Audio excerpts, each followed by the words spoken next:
Matsechet Yibamot Daf Kufvav. La Gemara nous parle d'une khalitza qui a été faite sans la kavana de pouvoir autoriser la Yébama de se marier avec la personne de son choix, mais elle a été faite pour en fait faire un mariage ensuite avec cette Yébama. Et on va expliquer. Tanu Rabbanan. Chachamim l'ont enseigné. Khalitza mut'at kshera. Une khalitza qui est faite par erreur, c'est kasher. Et zohi khalitza mut'at. Qu'est-ce que c'est une khalitza mut'at? Une khalitza par erreur, on va dire. Amar Resh Lakish. Resh Lakish nous répond Kol she omrim lo halot ou bekach ata konza. Tout celui qu'on lui dit au yavam, donne la khalitza à cette femme, et ensuite tu pourras te marier avec elle. C'est ça ce qu'on appelle la khalitza, qui est une khalitza qui est quand même kshira. Parce que normalement une khalitza c'est pour pouvoir autoriser la femme à se marier avec la personne de son choix. Lui il connaît pas les halachot. On lui dit voilà, il faut que tu donnes la khalitza, comme ça tu pourras l'épouser. Amar li Rabbi Yochanan dit Resh Lakish Ani shone ben shenitkavenhu velo nitkavnahi ben shenitkavenahi velo nitkavenhu khalitzata psulat shenitkavnu shneem keechad. Donc Rabbi Yochanan il dit non. Il dit regarde, il y a une braïta qui nous dit que soit qu'il ait eu l'intention lui de faire la khalitza en tant que khalitza, mais elle n'a pas compris ce que c'était, ou alors c'est lui qui a pas compris et elle a compris ce que ça représentait la khalitza. Alors la khalitza elle est psoula jusqu'au moment où les deux ont la même kavana de faire les shem khalitza et que cette khalitza va pouvoir autoriser cette femme à se marier avec la personne de son choix.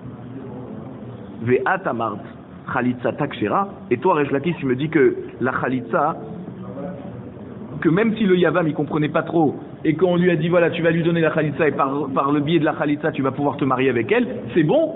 Qu'est-ce que c'est bon? Normalement non. Il y a une braïta qui nous dit qu'il faut les deux la kavana qui comprennent de quoi il s'agit. Et là, donc Rabbi Yochanan y explique différemment. Il dit c'est quoi khalitza mut'at? Kol she omrim lo halot la almenat shetiten la shetiten lecha mataim.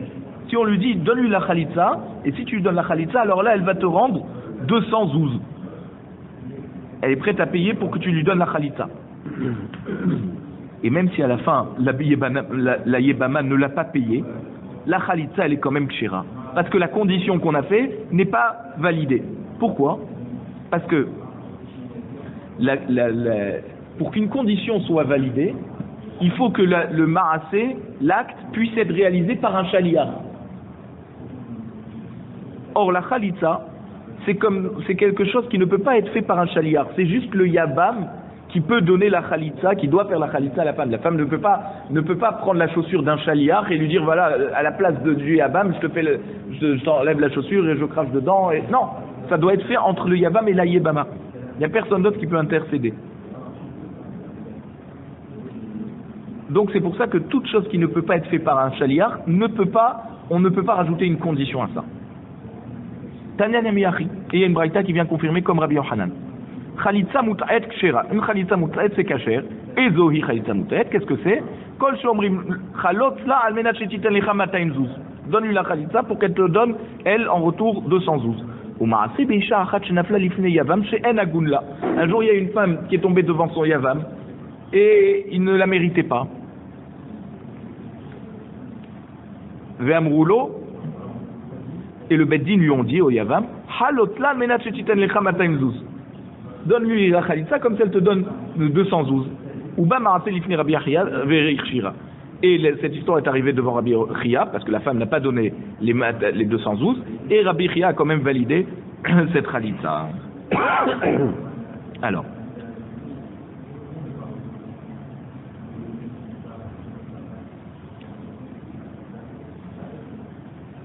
donc, l'histoire qu'on a ramenée par rapport à quelqu'un qui n'était pas hagoun, c'est pas pour nous dire seulement dans un cas où la personne ne mérite pas cette femme, c'est quelqu'un qui a de mauvaise qualité, qui ne va pas la rendre heureuse. Alors, on lui dit de faire cette embrouille, de donner la khalitza, en retour il recevra de l'argent et on ne lui donne pas l'argent pour. C'est dans n'importe quel cas, même si la personne est hagoun et qu'on aurait fait cette condition, et que cette condition n'a pas été accomplie, c'est pas grave, la khalitza est quand même validée. Et un jour, il y a quelqu'un, un Yavam, qui est venu devant Rabbi Chia Baraba. Et il a voulu forcer la Yébama à accepter le hiboum avec lui. Et elle voulait pas. Elle voulait se marier avec la personne de son choix. Elle voulait khalitza.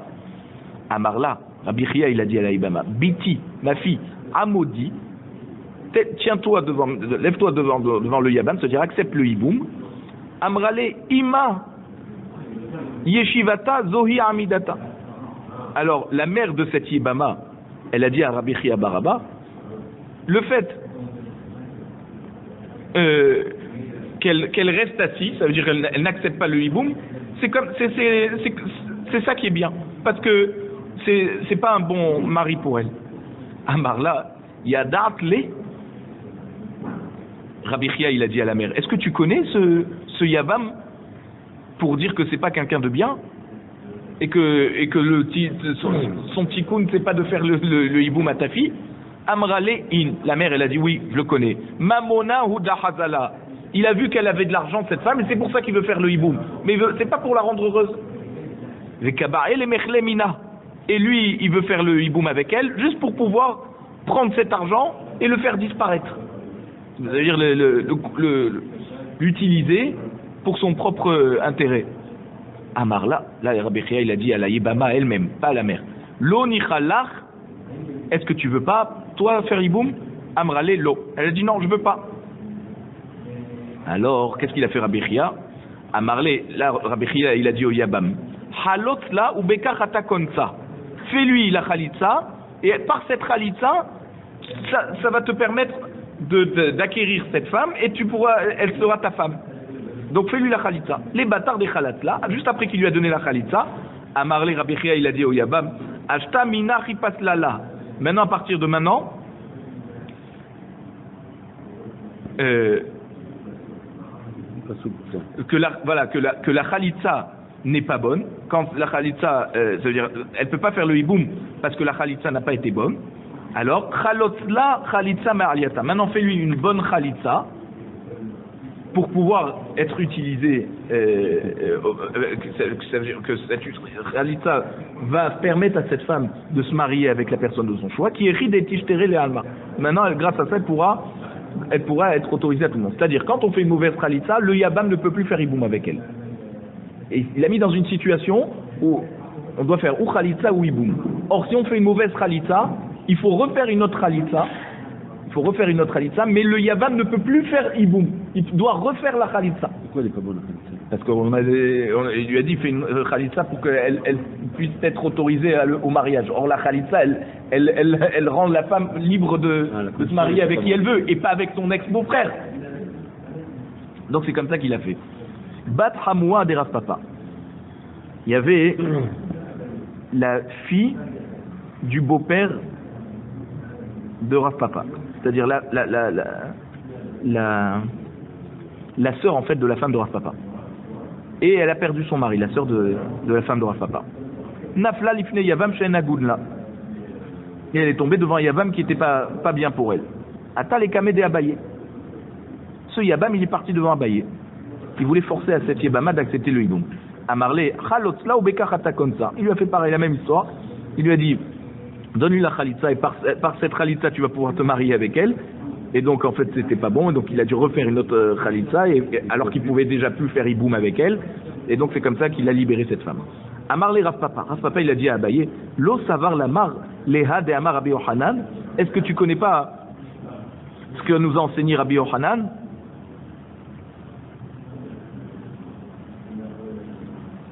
Que cette khalitza elle est psoula donc, tant qu'ils n'ont pas les deux la kavana. Ve'ela echi et mala les. Alors Abaye lui dit à Rav Papa, et alors comment tu voulais que je fasse? Tu voulais que je le force à faire une khalitza kshira, mais il voulait faire hiboum lui. Amarle, Rav Papa il lui a répondu oui, ben fais comme Rabbi Yochanan. Et dis-lui comme ça, chalot la almenat shetiten lecha 200 zuz. Donne-lui une bonne khalitza, une vraie khalitza, pas avec l'intention de se marier. Non, une vraie khalitza, mais en contrepartie elle te donnera 200 zuz. Les bâtards des khalat là, et après qu'il lui fait la khalitza, Amarla, là, Abaye il dit à la Yébama, Zil Havle, donne-lui maintenant les 200 zouz que tu lui as promis. Amarle, Rav Papa il dit au Yabam, mais non, elle n'a pas besoin de payer cet argent. puisque c'est pas un bon Yabam. Mais Shata Anibecha Abdale. Elle, la femme, elle dit, c'est juste parce que j'étais forcé que j'ai dû lui promettre de l'argent. Parce que si je lui avais pas promis cet argent, il m'aurait jamais donné la khalitsa. Donc c'est pas de son plein gré qu'elle s'est engagée à donner cet argent. Donc elle n'est pas chayivet. Alors Rav Papa il a prouvé à Abaye Milotania. Rav Papa il dit est-ce qu'il n'y a pas une braïta qui nous dit que quand on s'est engagé à quelque chose parce qu'on est forcé, on n'est pas chayiv de payer? Voici l'histoire d'un homme qui s'évade de la prison. Ve'aita marbera lefanav. Et il avait devant lui un bateau qui faisait passer d'une rive à l'autre du fleuve. Ve'a marlé. Et donc celui qui se sauve de la prison, il dit au propriétaire du bateau, Tol dinar ve'a avireni. Si tu me fais passer, je te donne un dinar. Et après, quand il est passé bien sûr, il sort de prison, donc il n'a pas d'argent sur lui. Enlo. Et il n'a pas d'argent, il n'est pas chayav.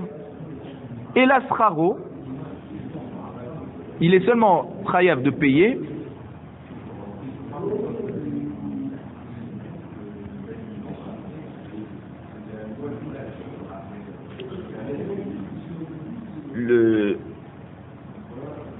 c'est-à-dire la différence de ce que la personne a dû payer en fait je sais pas, en essence ou en truc pour faire passer le bateau, pour faire passer la personne d'une rive à l'autre, parce que il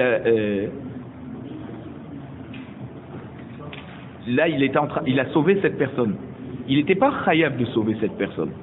Donc en fait, il doit seulement lui payer la différence entre le prix qu'il demande pour faire passer réellement la personne et ce que la personne lui a promis de lui donner. Et là, donc c'est seulement le sachar qui doit lui donner. Amar, alors Alma Amarle, Meshate Anibecha. Et là, la personne qui peut lui dire, moi je te dois rien du tout parce que je suis anous, je suis en train de me sauver. Est-ce que je me suis engagé parce que je me suis sauvé, parce que sinon je me serais fait attraper par les gardiens de la prison? Achanami Meshata Anibecha. Donc pareil ici, cette Ibama qui est devant le Yabam, elle n'est pas obligée de donner de l'argent maintenant. Elle peut dire non, je me suis engagé pour que tu me libères. Parce que je suis forcé de te faire ce stratagème pour que tu me libères. Amarlé, alors Abaye dit à Rav Papa, il dit non, Avou Recha, où il est ton père? Amarlé, Rav Papa il dit, Bemata, il est dans la ville. Imar Recha, il dit ta mère elle est où? Amarlé, Bemata, il a dit dans la ville. Ça veut dire quoi? Abaye il a voulu lui dire, comme ton père et ta mère ils sont en ville et que tu as de quoi te nourrir, Yahiv Béon Ene ou Shrivan. Alors Abaye il a mis l'œil sur ses parents, Rav Papa, ils sont niftar. Ça veut dire, toi pourquoi tu dis qu'il va payer? Parce que tu as des parents sur qui t'appuyer. Mais quelqu'un qui a rien, alors il dit comme ça veut dire, Abaye voulait lui dire à Rav Papa, comment toi tu dis que tu peux faire cette arnaque en disant je me suis engagé à quelque chose qu'en fait j'ai pas l'intention de respecter, je me suis engagé juste pour que tu puisses me libérer. Elle dit mais pourquoi tu dis quelque chose comme ça? Normalement quand tu t'engages, tu t'engages. Pourquoi tu dis ça? Parce qu'il y a ton père, il y a ta mère en ville, toi tu es quelqu'un qui est soutenu. Donc tu te permets de penser qu'on peut s'engager et sans respecter. Alors c'est ce qui, rien que parce qu'il a parlé comme ça, Abaye, il y a eu un Aïnara qui a été mis sur les parents de Rav Papa, ils sont niftar.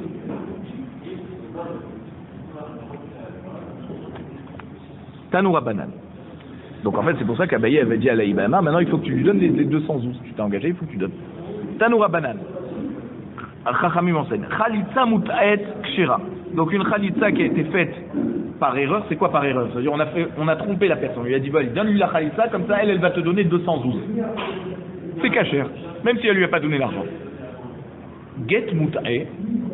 Maintenant si c'est pas la même chose mais avec un get, c'est-à-dire quelqu'un il donne un guet à sa femme, à condition qu'elle lui donne de l'argent. Pasoul, là le guet il est pasoul si la femme n'a pas payé cet argent. Pourquoi? Parce qu'un guet on peut le faire par un chaliar. Et on a dit quand on peut faire par un chaliar, on peut introduire une condition.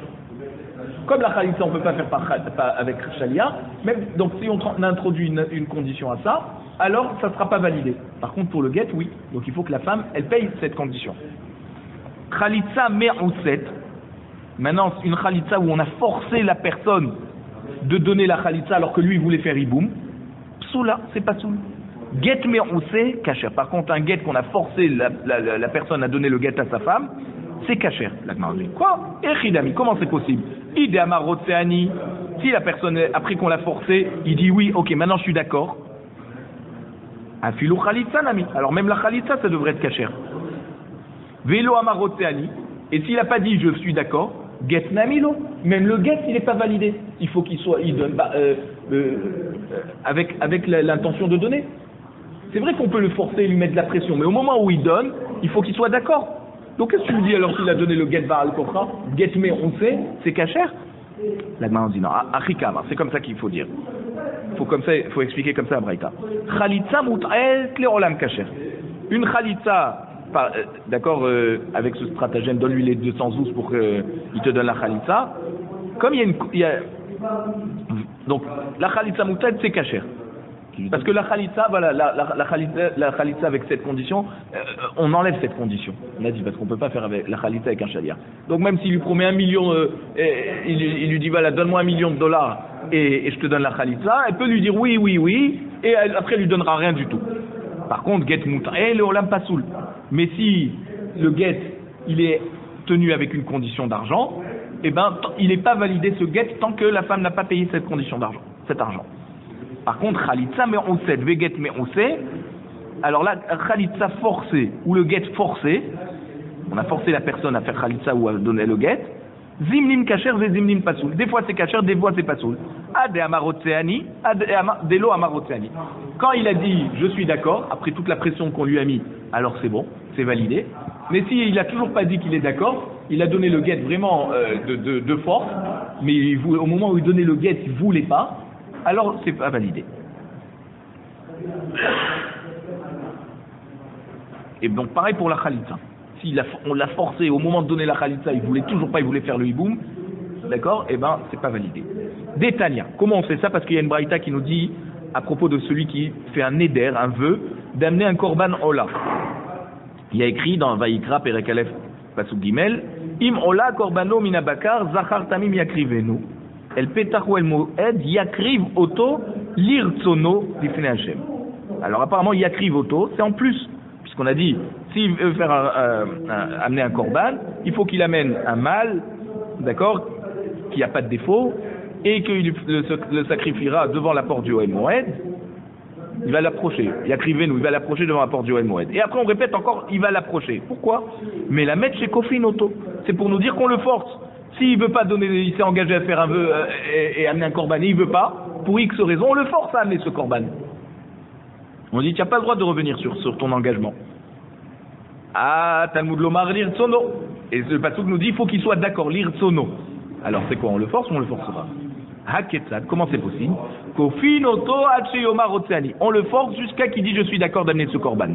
Vechanata motse bekite nashim. Et tu trouves la même chose à propos des guettes de divorce. Kofin oto ache yomar otseani. On le force jusqu'à qu'il dit, je suis d'accord de divorcer. Amarava, Rav Sechora, Amar Rav Huna. Alors, Rava, il dit au nom de Rav Sechora, au nom de Rav Huna. Un Yavam et une Yebama qui sont venus au Beddin. La Yebama, elle veut recevoir la Khalitza. Qu'est-ce qu'ils font le Beddin? Cholzin, Afalpi, Shen Makirin. On leur fait faire la Khalitza, même si on ne les connaît pas. On ne sait pas que lui c'est le Yabam et elle la Yebama. On ne les connaît pas personnellement. Mema Anin. Et pareil, une petite fille qui arrive au Beddin pour dire je veux plus de ce mari, elle a moins que la bat mitzvah, elle a moins de 12 ans, alors le Beddin procède au mi'oun, à palpi she'en makirin, même qu'on ne sait pas si réellement c'est son mari et elle c'est sa femme. Les fichar, c'est pour ça que le Beddin, quand il fait khalitza ou mi'oun, en kotvin get khalitza, et la imken makirin.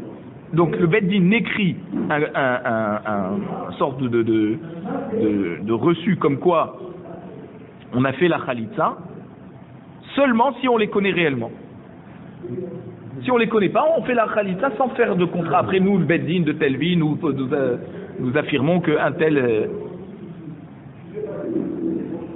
D'accord? Ve'en kotvin get mi'un et la imken makirin. Et on n'écrit pas aussi un get de mi'un à une ktana, parce que le mari ne doit pas donner le get à la ktana. C'est le beddin qui écrit comme quoi cette ktana, elle est libre. Elle a fait mi'un. Alors ça, le beddin n'écrit pas s'il ne les connaît pas. Et là, imken makir, seulement s'il les connaît. Des chayshina, les beddin torin. Parce qu'on craint que, avec ce shtar, si on donnait le beddin donnait ce shtar, la personne, elle va aller dans un autre beddin. Et ils vont dire, ah ben voilà, le beddin qui leur a fait khalitsa ou qui a fait le mioun, il les connaissait. La preuve, c'est qu'il leur a donné un papier. Et donc, ils vont autoriser cette femme à se remarier, alors que si ça se trouve, c'est pas vrai. Donc, alors comment on fait? Alors quoi, le beddin procède à une khalitsa ou un mioun alors qu'il les connaît pas? Même... Donc, voilà, ça veut dire, on leur fait ça, mais on leur donne pas de reçu. Voilà, donc ça veut dire que la personne ne pourra pas utiliser ce qu'il a fait au beddin pour dire réellement, vous voyez, j'ai donné la khalitsa à cette femme. Parce qu'on craint que finalement... Alors voilà, donc ça veut dire, la vérité c'est qu'il n'y a pas de valeur, on ne peut pas l'autoriser, parce que le premier beddin, comme il n'a pas vérifié si c'est réellement sa belle-sœur pour faire le hiboum, ou si le beau-frère est décédé sans enfant, alors peut-être que... En fait, ce qu'on craint, c'est que elle a fait la khalitsa à quelqu'un d'étranger pour que lui puisse se marier avec elle. Et alors, c'est pas le beau-frère qui lui a fait la khalitsa, c'est celui qui va se marier avec elle. Pareil pour le mioun, peut-être cette Tana, cette petite fille, n'est pas sa femme. Et lui, il l'amène au beddin pour qu'elle fasse mioun et qu'ensuite lui se marie avec elle. C'est pour ça que le beddin n'écrit pas un shtar s'il ne connaît pas les personnes, et donc il attend d'avoir des témoins qui vont réellement confirmer les identités de ces personnes. Ve Rava disait Omer, et Rava lui-même il disait, parce que Rava il a amené cet enseignement au nom de Rav Sechora, au nom de Rav Huna, et lui-même il disait Rava, En choltin ela yinken makirin. Il dit, moi, même pas je procède au début de cette khalitsa, rien du tout. Tant que je ne connais pas, on ne fait pas de khalitsa sans shtar. On ne fait pas du tout de khalitsa tant qu'on ne les connaît pas. Ven memanim, ni on fait le mioud et là imken makirim, seulement si on les connaît réellement. Les ficha, c'est pour ça. C'est pour ça que le beddin ne fait pas de khalitsa et de mioud tant qu'ils les connaissent pas. Et c'est pour ça que les ficha, kotvin get khalitsa falpishen makirim. Et il dit donc on écrit un get de khalitsa même si on les connaît pas. Vekotvin get mioun afalpishen makirin. Et on écrit un get de mioun même si on les connaît pas. Velo chashinan et beddin torin. Et on ne craint pas que les gens vont utiliser ça pour tromper un autre beddin. Et donc ça veut dire quoi? Que les édim, ils peuvent dire nous on a assisté à cette khalitsa ou ce mioun au beddin, et donc par le fait qu'on a pu assister à ça, forcément c'est que le beddin connaissait les identités de ces personnes. Et nous, on peut dire dans un autre beddin, nous avons assisté à cette khalitsa dans ce beddin, donc c'est réellement accepté. Si ça a été fait par le beddin, c'est que le beddin connaît les identités des gens. Donc les témoins vont pouvoir utiliser ce qu'ils ont vu au beddin pour pouvoir ensuite raconter aux autres que effectivement cette personne a bien reçu la khalitsa et elle peut se marier avec la personne de son choix. La Mishnah nous dit comme ça, on tourne la page. Mitzvah khalitsa, la mitzvah de la khalitsa. Bahu, alors comment ça se passe? Bahu, vibimto le beddin, vehen masi'in lo etza ogenetlo. Lui, le Yavam, il vient avec la Yibama au beddin, et le beddin va lui donner un conseil. C'est-à-dire, comme on a dit, si elle est vieille et lui il est jeune, ou lui il est vieux et elle est d'accord? S'il est vieux et elle est jeune, ou elle est vieille et lui il est jeune, on dit non, ça va pas marcher entre vous, vous allez vous disputer, faites la khalitsa et c'est tout. N'essaie pas de faire hiboum, tu vas rentrer des histoires chez toi à la maison. Chez Nehemar, vekarulo zikneiro vedibro elav. Donc les sages de la ville vont l'appeler et vont lui parler. Qu'est-ce qu'ils vont lui parler? Pourquoi on dit elav, ils vont lui parler? Parce que justement, ils vont réellement voir si ce mariage peut marcher. Vehi omeret, et maintenant, une fois que ils ont accepté donc de faire khalitsa plutôt que hiboum, parce qu'elle est trop vieille pour lui ou le contraire. Yi omeret, la Yebama elle dit comme ça. Mais en yevami le hakim le achiv shem be Israël lo ava yabemi. Elle dit ce pasouk qui dit donc mon Yavam ne veut pas donner de descendance à son frère qui est décédé sans enfant. Ouais. Donc il peut pas me faire le hiboum. Veu omer, et lui il dit comme ça. Lo chafatzti le karta. Il dit le pasouk qui dit je ne veux pas la prendre comme épouse. Ou bilshon a kodesh ayu omrim. Il devait dire ça en hébreu, pas dans la langue du pays. Il devait citer les psukim. Après, Venigesha yebimto elav le'ene azekenim vechalza na'alo me'al raglo.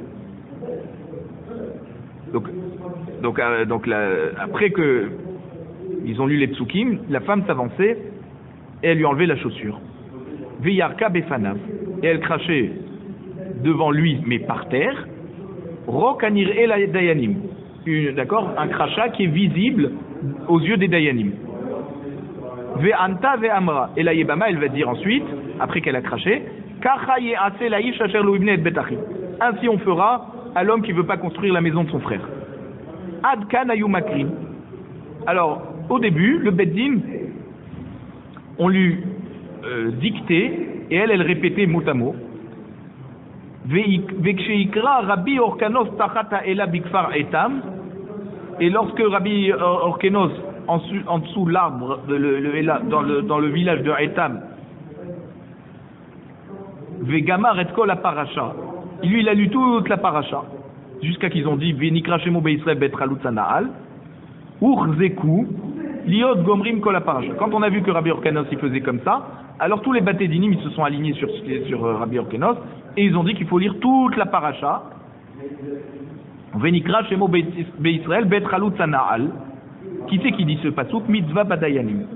Ça c'est les dayanim qui disent on appellera cette maison Bet Chalut Sana'a, la maison où on a fait la Khalitza. Velo mitzvah batalmidim. Et c'est pas une mitzvah c'est-à-dire ce pasouk n'est pas nécessaire d'être, il n'est pas nécessaire de lire ce pasouk que les élèves du Rav, d'accord, ceux qui assistent à cette Khalitza, ils ne sont pas obligés de dire ce pasouk. C'est les dayanim qui le disent. Rabbi Yehuda Omer, mitzvah al kol ha'omdim sham lomar chalut sana'al. C'est la mitzvah de tous ceux qui se trouvent dans cette assemblée, dans cette cérémonie de Khalitza, de dire chalut sana'al. L'Agmar nous dit comme ça. Amar Rabbi Yehuda, mitzvah Khalitza, kor'a, vekoré. Donc dans la mitzvah de Khalitza, la Yibama, elle dit le pasouk mais en Yibami, et ensuite le Yavam il dit lo chapatzi le karta. Vecholeset, et ensuite on fait la Khalitza, elle lui enlève la chaussure, Verokeka, et ensuite elle crache, Vekora, et ensuite le Beddin il dit, elle dit, Kachaye ase la'ish, asher lo ivne et bet achi. L'Agmar nous dit, Maï kamash malan. Qu'est-ce qu'il est venu nous apprendre Rav Yehuda? Parce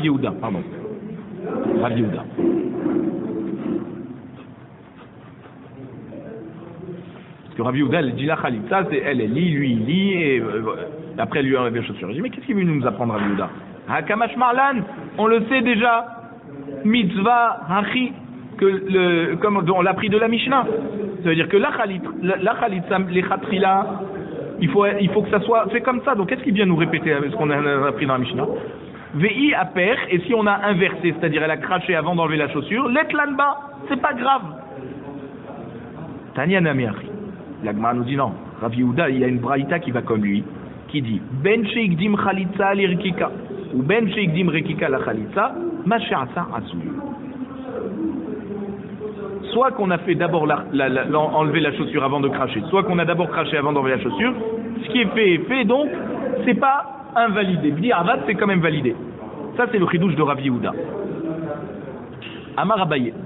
Abaye nous dit comme ça. Hayman demakre get Khalitza. Le Dayan, maintenant, qui est en train de lire les psukim devant le Yavam et la Yebama mot à mot.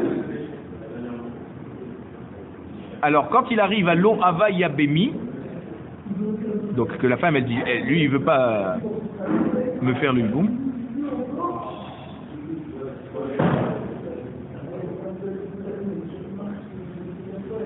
Alors Lo likre les dida lo les chodé ve Hava Yabemi les chodé. Il ne faut pas que quand il lui dicte mot à mot, il lui dit l'eau, elle répète l'eau, après il dit Ava Yabemi, et elle répète Ava Yabemi. Non, parce qu'il faut que ça soit l'eau Ava Yabemi. Il ne veut pas me faire le hibou. Et là, l'eau Ava Yabemi, en une seule fois, il faut dire l'eau Ava Yabemi. L'eau likré les didé, l'eau les hodé, Hafatki les hodé. Et lui, quand il va parler maintenant, quand il va dire l'eau Hafatki les karta, il ne doit pas dire l'eau, il répète l'eau, Hafatki, Hafatki. Non, il faut, parce que s'il dit Hafatki tout seul, alors on va comprendre Hafatki les karta, il veut l'apprendre comme femme. Et là, l'eau Hafatki les karta, il faut dire en une seule fois l'eau Hafatki les karta. Rava Amar Apsuke Miltahi, Ve Apsuke Milta Letlanba. Rava il dit, mais non, toutes ces interruptions, c'est juste pour qu'elle répète ou lui répète mot à mot. Ça ne s'appelle pas un hefsek. Donc on peut lui dire à cette femme l'eau, elle répète l'eau, et après Ava, elle répète Ava, Yabemi, Yabemi. Ça ne s'appelle pas une interruption qui va faire changer le sens. Rava n'est pas d'accord avec Abaye. Rava cherche les Rav Kahana des Kamit Tahar, ou Makrela l'eau Ava Yabemi. Donc Rav Arshi, il a trouvé un jour Rav Kahana qui était en train de procéder à une cérémonie de Khalitsa, et il était en train de se forcer à lui faire répéter en une seule fois Lo Ava Yabemi, au lieu de lui dicter mot à mot séparément. Amarlé, il lui a dit comme ça, Ravashi, Lo Savar la Mar Leha de Rava, tu connais pas ce que Rava nous a dit, qu'on peut lui faire répéter mot par mot, sans avoir besoin de faire plusieurs mots en même temps, et ça s'appelle pas une aftaka? Amarlé, Modé Rava Belo Ava Yabemi. Rav Kahana, il dit, Rava il est d'accord que juste lo Ava Yabemi il faut le dire en une seule fois. Tous les autres mots des psukim, et quand il a dit qu'on peut s'interrompre mot à mot, c'est seulement quand le Yavam il dit lo Chapatki. D'accord, c'est-à-dire quand la Yebama elle dit lo Ava Yabemi il faut le dire en une fois. Et quand il dit lo Chapatki les karta, ça on peut dire lo Chapatki les karta. Parce que quand il dit lo chafatzi le karta, c'est le début de sa phrase en fait. Le lo tout seul, il veut rien dire. Alors que quand la Yebama elle dit mais en Yebami le Hakim Shem Be Israël, lo Ava Yabemi c'est à la fin de la phrase. Donc il faut que ça soit dit en une fois. Parce que si on avait dit que l'eau tout seul et Ava Yabemi après, on aurait compris. Mais En Yebami le Hakim le Achim Shem Be Israël, l'eau, ça veut dire il n'a pas refusé le Yabam de faire ça veut dire de construire la maison de son frère. Il n'a pas refusé Ava Yabemi et il veut construire, il veut me faire le hiboum. Donc c'est pour ça que là d'après Rava, même dans c'est-à-dire d'Afka dans ce cas, il faut se forcer à dire lo Ava Yabemi. Et quand Rava il a dit qu'on peut me dire mot à mot, c'est pour lo Chafatli Karta. Amar Abaye, Abaye dit comme ça. Hayman dekatev gita dahalit litsuta. Celui qui écrit donc le reçu comme quoi on a bien fait la khalitsa. L'irtovachi, il faut qu'il écrit comme ça. Agrenuha ledida. On lui a dicté à cette Yebama min me'en yebami ad ava yabemi. Depuis le pasouk de me'en yebami jusqu'à la fin ava yabemi. Ils n'écriront pas tout le pasouk. Ve'agrenuhu ledide. Et on lui a dicté à lui, au Yavam, min lo ad lekarta. Depuis lo jusqu'au mot lekarta. On n'écrira pas le mot chafatsi. Lui, il doit dire lo chafatsi lekarta. Et on dit seulement lo ad lekarta. Ve'akrenuha ledida min kacha ve'atchalutzana. Et ensuite, on a dicté à la femme depuis kacha jusqu'au mot chalutzanaal. Pourquoi? Parce qu'on n'a pas le droit d'écrire plus de 4 mots d'un pasouk sur un papier qui n'est pas un parchemin où on a tracé les lignes, comme un vrai get de divorce par exemple. Là on lui écrit juste un reçu à cette réalité. Il n'y a pas besoin d'écrire sur un parchemin. Comme on n'écrit pas sur un parchemin, on écrit sur un bout de papier par exemple, alors on n'a pas le droit d'écrire plus de 4 mots de psukim consécutifs à un après l'autre. C'est pourquoi on dit depuis l'eau jusqu'à les karpas. Marzoutra, mais Sartet de Katev les coulés paracha. Marzoutra lui faisait vraiment un surtout sur du parchemin. Il gravait les lignes et il écrivait tous les psukim. Matkifla Marbarabidi. Marbarabidi lui a posé la question à Marzoutra. Vea lonita likatev. On ne doit pas l'écrire. V'ilcheta kevaté des marzoutra. Et là, la halakha est quand même comme marzoutra. Que ça veut dire qu'on a le droit d'écrire un guet de khalitsa sur un parchemin, tout le pasouk en entier. On n'est pas khayab. Non, voilà, on peut, mais on n'est pas khayab. Et comme c'est une mitzvah, cette khalitsa, on a le droit d'écrire des psukim. Mais et quand toute l'interdiction d'écrire tout un pasouk, c'est quand on écrit juste pour s'entraîner à lire. Mais là, ce reçu fait figure de reçu qu'on a fait la mitzvah. Là, quand on a fait réellement une khalitsa, là on a le droit de l'écrire. Mais si c'est juste pour s'entraîner, là on n'a pas le droit. Après on a dit Veyarka befanav, elle doit cracher devant lui. Amarabaye, Rakeka ou klatatu haruach. Ça veut dire si elle a craché et le vent a emporté le crachat et c'est pas tombé devant le yavam, lo astav le klum, c'est comme si elle a rien fait. Maïtama, pourquoi? Il faut lui demander de recracher. Veyarka befanav barinan. Il faut qu'elle crache devant lui. C'est écrit dans le passouk devant lui. Maintenant, si le crachat il est parti à droite, il car, c'est pour ça. Ou aror vehigutsa. Si lui le yabam il est grand de taille et elle est petite, kelatatu aruah ika befanav. Ça veut dire même si elle a craché et que le vent a emporté un peu, il n'a pas emporté loin parce qu'elle est petite de taille. Donc, ça veut dire que quoi? Qu'avant que le vent emporte le crachat, c'est quand même passé devant le yavam et c'est bon. Yiharuka ve'ugut, maintenant si elle est grande et lui il est petit, ba'inan a dématé la ADAP. Alors on a besoin qu'elle recrache. Pourquoi? Parce qu'on a besoin que le crachat arrive au niveau du visage du yavam. Ve'adar azil. Et après, là, le crachat, il peut partir ailleurs. Maintenant, donc quand elle est grande et lui il est petit, il faut que ça arrive devant son visage. Si ça n'arrive pas devant son visage, il faut recracher. Voilà. En plus, il faut que ça soit visé par le bêtisier. En tout cas, ça doit déjà passer devant son visage. Il faut que lui, il voit qu'on a craché en sa direction. Amarava. Rava, il dit comme ça. Achlatuma verakta. Donc si la yébama, elle a mangé de l'ail et après elle a craché. Achla gargishta.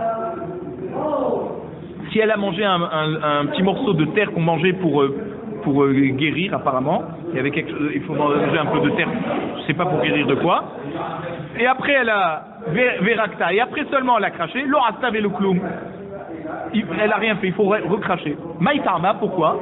Veyarka me'atma barinan. On a besoin qu'elle crache quelque chose d'elle-même, de la salive, pas quelque chose qu'elle a dans la bouche. Veleka, et ici non, elle a craché quoi? Ce qu'elle vient de manger. Et en plus de ça, pourquoi on parle de ces exemples? C'est parce que quand on mange de l'ail, ça fait saliver. Donc en fait, c'est pas de la salive qui vient d'elle-même finalement, c'est de la salive qui a été provoquée par ce qu'elle vient de manger. Et c'est pas ça qu'il faut. Ve'amar Rava. Rava il dit Tzriche dayane le mirze ruka qui n'afik mi puma d'ibama. Les dayanim ont besoin de voir le crachat qui est sorti de la bouche de la yébama. Dirtiv, comme c'est écrit, Veniksha yibinto elav le'ane azekenim ve'yarka. Devant les yeux des ekenim, elle doit cracher. Donc ça doit être visible par les yeux des dayanim. Venikra shemo bet Israël bet halutzana'al. Et on a dit dans la Mishnah qu'on appellera la maison de cette personne la maison où on a fait la khalitsa. Mitzvah badayanim velo batamilim. On a dit c'est juste les dayanim qui disent ça et pas les élèves des dayanim qui assistent à la cérémonie. Et Rabbi Yehuda il dit non, même les élèves ils doivent dire. Tout le monde, tout celui qui est présent il doit dire bet halutzana. Tanya, Amar Rabbi Yehuda. Rabbi Yehuda il raconte dans une braïta. Pa'am achat ainu yoshvim lifnei Rabbi Tarfon. Un jour on était assis devant Rabbi Tarfon à l'époque où il était élève Rabbi Yehuda. On était assis devant Rabbi Tarfon. Ou bata yebama lachlot. Et il y a une yebama qui est venue devant Rabbi Tarfon pour faire la khalitsa. Amar Lano, et lui il nous a dit Rabbi Tarfon, après qu'elle lui a enlevé la chaussure au Yavam, Anu kulchem chalutzanaal chalutzanaal chalutzanaal. 3 fois vous devez répéter tout le monde chalutzanaal. Donc ça c'est la chita de Rabbi Yehuda, voilà qui dit, moi je me rappelle à l'époque où j'étais chez Rabbi Tarfon, il nous avait demandé à tous les élèves présents de répéter 3 fois chalutzanaal. Hadran alach mitzvat chalitza.